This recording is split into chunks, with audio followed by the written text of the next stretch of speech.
या सरकारला थोडी तरी लाज शरम असेल, नाहीतर विकून खाली असेल तर मात्र कारवाई करणार नाही। तर अशा व्यक्तीवर जो शेतकऱ्याला भिकारी म्हणतो, सरकारलाही भिकारी म्हणतो, जो शेतकऱ्यांचा अपमान करतो, सभागृहामध्ये रम्मी खेळतो, पत्ते खेळतो, काय ते गेम खेळतो।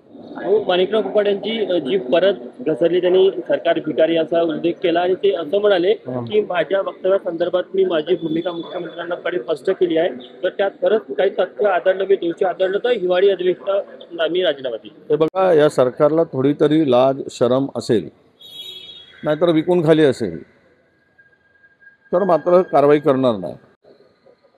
आणि थोडी जर असेल तर अशा व्यक्तीवर जो शेतकऱ्याला भिकारी म्हणतो, सरकारलाही भिकारी म्हणतो, जो शेतकऱ्यांचा अपमान करतो, सभागृहामध्ये रम्मी खेळतो, पत्ते खेळतो, काय ते गेम खेळतो, अशा ठिकाणी अशा जबाबदार लोकांचे कृत्य सरकारला आवडत असेल तर कारवाई करू नये, नाहीतर त्याला 1 मिनिटसुद्धा त्या पदावर ठेवू नये।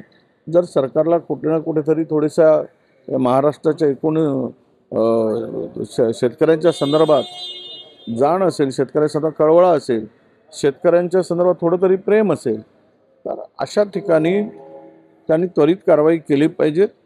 अन्यथा हे सरकार शेतकऱ्याच्या संदर्भात उदासीन सरकार आहे। या सरकारला शेतकऱ्यांच्या भावनाशी, शेतकऱ्यांच्या प्रश्नाशी काही देणं घेणं नाही। शेतकऱ्यांचा रोज अवमान करणाऱ्यांना आणि कृषी मंत्र्यांना, हे कृत्य करणाऱ्यांना हे पाठीशी घालणारं सरकार आहे असं त्याचा अर्थ होईल।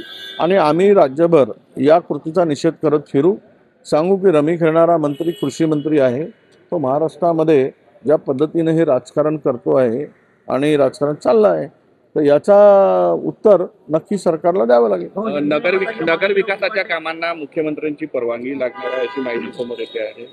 मुख्यमंत्र्यांची परवानगी लागते की नाही मी अजून माहिती घेतली नाही, पण आता सगळ्याच ठिकाणी मुख्यमंत्री बॉस आहेत। यांना मी मागच्या वेळेस अर्थ चुकीचा काढला होता। बैलगाडीचे मालक सध्या देवेंद्र फडणवीस आहे आणि बैलगाडी खेचणारे सध्या 2 जण बारामतीकर आणि ठाणेकर आहेत। त्यामुळे नागपूरकरांचा वर्चस्व तो कायम ठेवण्यासाठी सगळे अधिकार त्यांनी स्वतःच्या हातात ठेवले असतील। पण मी एक सांगतो की कुठे ना कुठेतरी या ठिकाणी बैलगाडींच्या, ज्यांच्या हातात बैलांचे दोर आहेत, ते ओढण्याचं काम, कासरी ओढण्याचं काम जोरात सुरू आहे, एवढा त्याचा अर्थ निघतो।